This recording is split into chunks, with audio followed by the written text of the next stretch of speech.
ये है उसकी बेस्ट फ्रेंड केट। उसी ने इस ट्रिप को अरेंज किया है। मतलब बेथ को फ्लाइट से यहाँ बुलाने से लेकर आगे जितने खर्चे होने वाले हैं सब उसी के ऊपर है। इसके लिए बेथ उसकी आभारी थी और इस ट्रिप को अरेंज करने के लिए छोटा सा गिफ्ट भी लेकर आई थी, जो कि महंगा तो नहीं था, फिर भी केट को पसंद आया। वैसे इस गिफ्ट का असली हकदार तो उसका पति जे है, जिसके क्रेडिट कार्ड पर वे इस ट्रिप को एंजॉय करने वाली है। ये है बेथ का पति रॉब।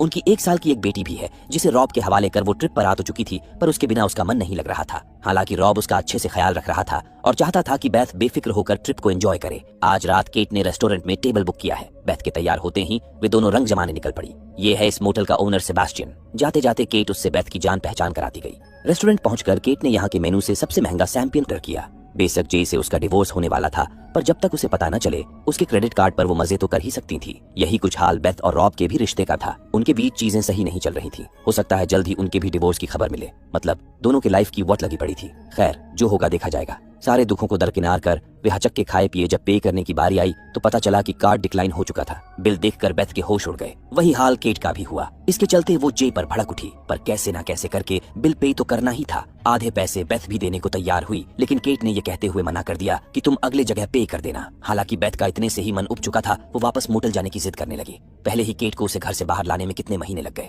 जब थोड़ी मस्ती करने की बारी आई तब भी उसका वही पुराना रोना लगा है। काफी समझाने बुझाने के बाद वो मानी। यहाँ से उन्होंने जेन की टैक्सी बुक की और एक मशहूर डिस्को बार गई। ड्रिंक वगैरह ऑर्डर कर ही रही थी। तभी केट की नजर 2 हॉट लड़कों पर पड़ी। उसने आव देखा ना, आव जाकर सीधे उनके साथ बैठ गई। पर बेथ को काफी असहज महसूस हो रहा था, क्योंकि वो शादीशुदा थी। उसे लड़कों के साथ फ्लर्ट करना ठीक नहीं लग रहा था। वही केट उसे बार बार चढ़ा रही थी कि ऐसा मौका बार बार नहीं मिलेगा। एक रात मजे करके देख लो, तुम्हारी सारी प्रॉब्लम्स दूर हो जाएंगी। वैसे भी रॉब को कुछ थोड़ी ना पता चलने वाला। इसी के चलते बेथ ने उन लड़कों की लाइट ड्रिंक पी।